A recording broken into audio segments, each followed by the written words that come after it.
Welcome to the podcast. Today, we're diving into the fascinating world of software security, specifically exploring how a popular text editor can raise eyebrows due to bundled files being mistakenly flagged as malware.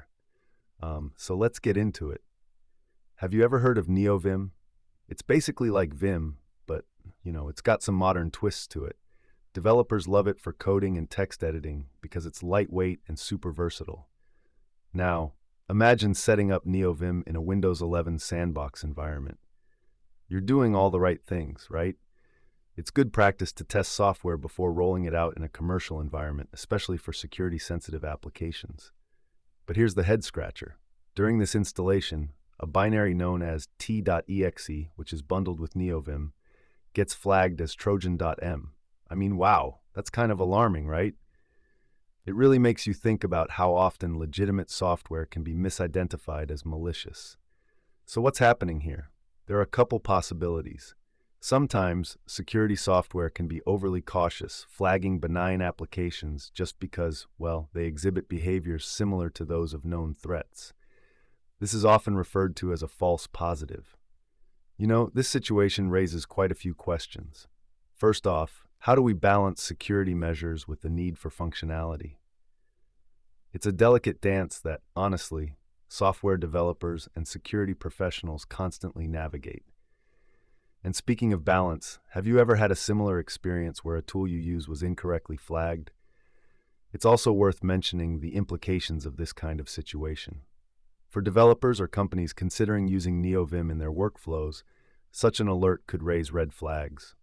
They might hesitate or even abandon the tool altogether out of fear, which could impact productivity or prevent them from using a potentially valuable resource. Okay, so here's a thought. Could there be a better way to handle these false positives? Well, some suggest that increasing awareness and communication between software developers and security teams can help. For instance, if developers could provide more detailed documentation about their bundled files, security teams might be less likely to jump to conclusions. But, this brings us back to our initial point. Security in software development is not just about avoiding pitfalls. It's about understanding them, educating ourselves about the tools we use and the way security software functions can be a game changer. So, for the listeners out there, what do you think? How important is it to dig deeper when such alerts pop up rather than just taking them at face value? As we wrap up today's episode, let's reflect on the bigger picture. Security concerns, especially in software, can create a complex environment for both developers and users.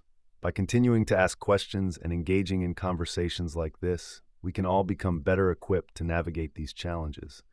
So remember, technology is powerful, but it requires a bit of caution and a lot of curiosity.